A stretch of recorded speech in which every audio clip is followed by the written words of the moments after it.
168 թեմի հարգելի հետևողներ կզրուցենք հանրապետական գործիչ Էդուարդ Շարմազանովի հետ։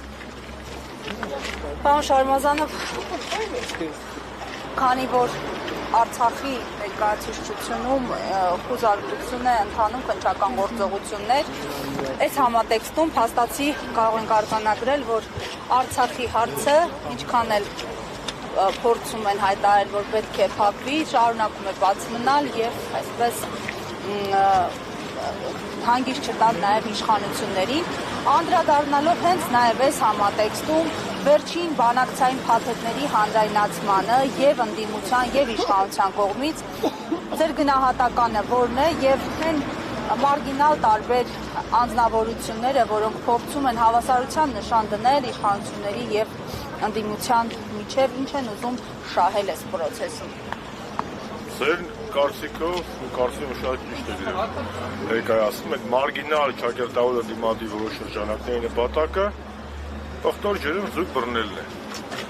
Տեսեք, բոլոր նրանք, ովքեր որ քննադատում են եւ մեղադրում են Փաշինյանին բանակցությունները փակուղի տանելու եւ 19 թվականի առաջարկներից հրաժարվելու պահով ճիշտ են անում,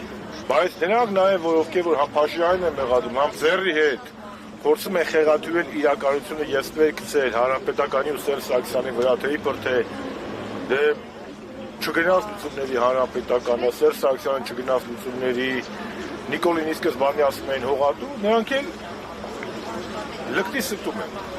Նախ առաջինը, Սերժ Սարգսյանը երբեք չի հրաժարվել բանակցային փաթեթից, երբեք ԵԱԿ Մինսկի խմբի համանախագահության 2018 թվականին չի եղել որևէ փաթեթ, որտեղ առաջարկ փաթեթ պաշտոնական, որից Սերժ Սարգսյանը հրաժարվի։ Ընդհակառակը, դրանից հրաժարվել է Ադրբեջանը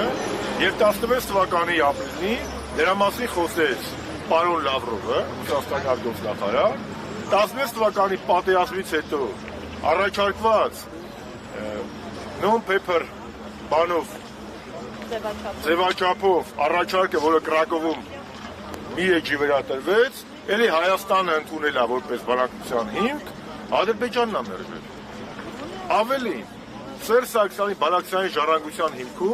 հիմքի վրա Նիկոլ Փաշինյանին 19 թվականին առաջարկվեց փաստաթուղթ, որից հրաժարվել է հենց Նիկոլ Փաշինյանը։ Դրա մասին էլ 21 թվականի հունվարի 13-ին ասել է Ռուսաստանի համանախագահ Պապովը։ Հետևաբար բոլոր նրանք, ովքեր որ փորձում են հավասարության նշան դնել եւ կներեք այս բանից համար հերթական կեղտոտ մուտիտը տարածել, թե իբր հանրապետական ու Սերժ Սարգսյանը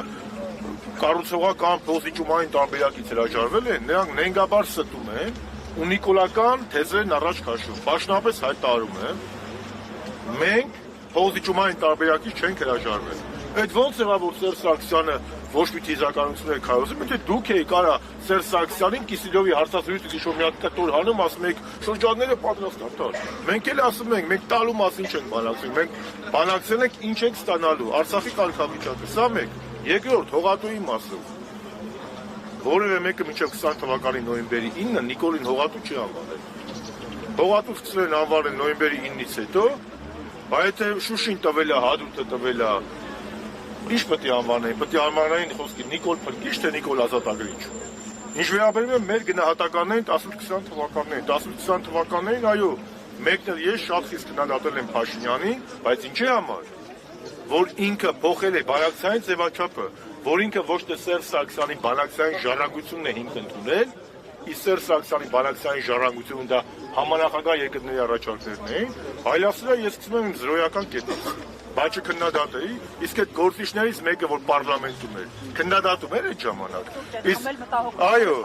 իսկ երբ որ մենք ասում ենք, որ Լավրովը ասում է, որ առաջարկություններ ենք ներկայացրել, իրանք չեն կանոնում ասում, մենք մեր արտգործնախարարին ու վարչապետին վստահում ենք։ Իսկ նոյեմբերի 9-ից հետո էլի վստահեցիք,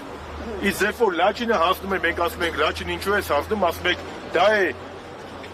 միջազգային տրամաբանության լալետրանքը։ Հիմա Լաչինն էլ հասնեց։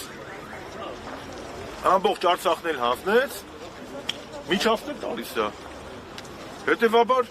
մեր քննադատությունը Նիկոլ Փաշինյանն ուղղված է եղել մի բանի համար, որ ինքը 18-20 թվականներին միտումնավոր հենց առաջի օրը մայիսի 9-ին Արցախում փորձել է խեղաթյուրել բանակցային ձևաչափը եւ ուլտիմատում ներկայացրել համանախագահ երկրների ղեկավարներին, դուք պատկերացնում եք Տրամպի, Մակրոնի մեկ էլ Պուտինի դեմքը, երբ որ մարդիկ հեռուստացույցից են իմանում, որ Նիկոլ Փաշինյանն ասում է ֆորմատը պետք է փոխվի, մինչև Ղարաբաղը չմասնակցի, ես բանակցություններին պատրաստ չեմ։ Պատկերացնում եք այդ մարդկանց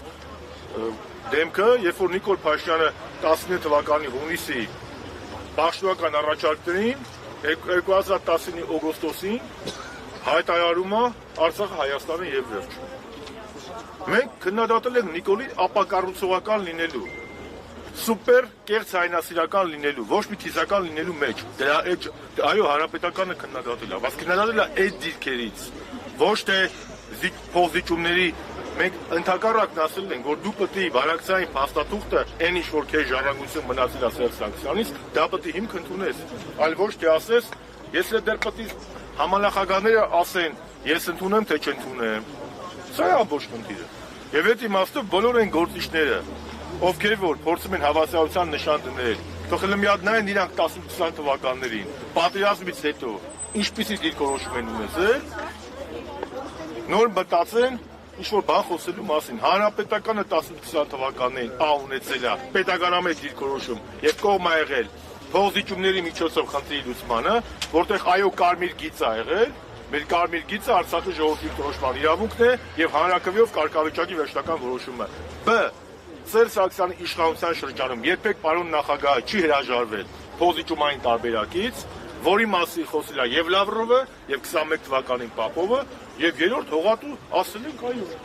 Երբ որ կապիտուլյացիա է բերել, թող ազատագրել, ասենք ծափահարենք sense։ Ինչի մասին։ Եւ այդ ձևի կարծիքների արտահայտողները ժողովուրդ իմ համար ավելի վտանգավոր են, քան ԿՊԱ-ականները, որովհետեւ նրանք մոլորության մեջ են գցում հանրությանը։